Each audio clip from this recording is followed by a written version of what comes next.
ياسين والقرآن الحكيم إنك لمن المرسلين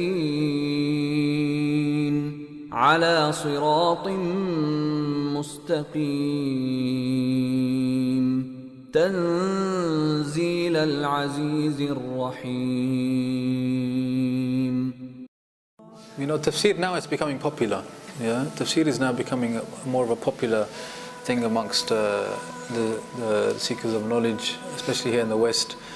And to be honest, subhanAllah, this is the best knowledge to seek out. You know, one of the scholars said that the virtue of a science is known by what it seeks to explore.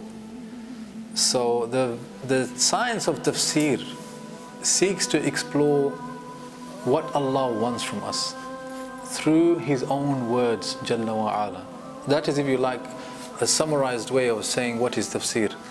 Because tafsir is to open the Quran, to read it, and then to ask the question, what did Allah intend by these words? You know, because we'll go into this in detail. The words can have many meanings. Yeah. For example, Surah Fatiha, at the end we say, غَيْرِ الْمَغْضُوبِ عَلَيْهِمْ وَلَا الضَّالِّينَ. Yeah, we say to Allah that, make us not from those that have earned your anger or have gone astray. But if someone reads that and says, but what did Allah mean by these two people? Here the Prophet ﷺ explained to us that the ones that earned your anger were the Yahud, and the ones that went astray were Nasara. So this is, if you like, the tafsir of this part of the verse. So the first point really is that, you know, this doing tafsir of Quran is one of the best knowledges that you could really seek out, and it was the one that will impact you, inshaAllah ta'ala, in the biggest way. You know, and this is not just, I'm speaking from experience from my own life, but also we read about the scholars, the great scholars, how they spoke of tafsir. Ibn Taymiyyah rahimahullah, he's known to have said a very famous statement about tafsir. He said towards the end of his life, you know, Ibn Taymiyyah rahimahullah, they would call him in our times a polymath. You know, a polymath is somebody who's mastered not just one science but a whole array of different sciences. And that was why he was called Shaykh al-Islam, the Shaykh of Islam. And by the way, that title wasn't given to him by his students, it was given to him by his enemies as well as his students. And they said that when Ibn Taymiyyah rahimahullah would begin to speak about a particular area, a particular subject, and an expert on that subject was in his presence, that expert would think he's also an expert. You know, that was his level of his knowledge. So he said towards the end of his life that I have regret that even though I looked at 100 books of tafsir on each verse of the Quran, I still regret I never spent enough time in the Quran. And that's a statement of one of the greatest ulama of this ummah. And it gives us an insight into, you know, how virtuous this path of knowledge is seeking out the tafsir of the Quran. So the real advice is that when you come here, have an intention that Allah, you witnessing me coming here, sitting, listening and trying to learn, make me a better worshipper of Allah, make me a better worshipper of you through this learning. That, wallahi, is the best intention you can have.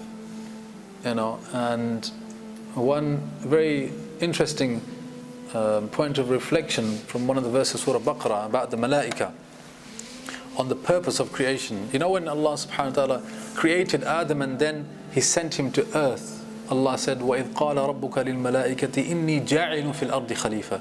He said to the angels, before any humans had inhabited the earth, that I'm going to place a khalifa on the earth, referring to Adam alayhi salam. What did the angels say in response? قَالَ أَتَجْعَلُ فِيهَا مَنْ يُفْسِدُ فِيهَا وَيَسْفِكُ الدِّمَاءَ وَنَحْنُ نُسَبِّحُ بِحَمْدِكَ وَنُقَدِّسُ لَكَ. They said that, Are you going to place someone in it who makes corruption on the earth and who sheds blood?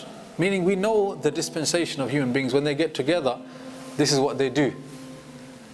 Are you going to place this creation here on the earth knowing that we, al-malaika, nusabbihu bihamdika wa nuqaddisu lak, that we are the ones that glorify you, Allah. We are the ones that praise you. We are the ones that are, sanctifying you, Jalla wa ala.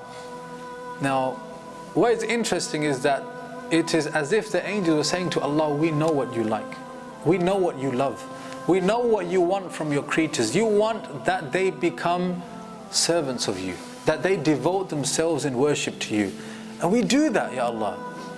That Allah Jalla wa responded to them, قَالَ أَعْلَمُ مَا لَا تَعْلَمُونَ إِنِّي أَعْلَمُ مَا لَا تَعْلَمُونَ, that I know that which you do not. As if to say, it is true. That is what I love. I love to see my creatures worshipping me, glorifying me. However, there is another wisdom behind the creation of Adam a.s. and human beings. So the best intention you could have is when you study, that you study with the intention that I want to become a better servant of you, Ya Allah. Make me a better servant of you by this study that I'm doing now. And by Allah, if a man had this intention, a pure intention like this, without any other intentions on the side, he will find that he progresses much faster than other people. He would find that when people say, oh, I don't know how beneficial that was, I'm not really sure, I didn't really understand too much, he will be the one who maybe understands more than the teacher. Yeah, Allah is the one who's teaching him. Allah, the Prophet said that whoever Allah wants good for, yufaqihu fi ddin, that Allah teaches him the religion. So this is my advice to the brothers and the sisters also, that inshallah will be with us from next week.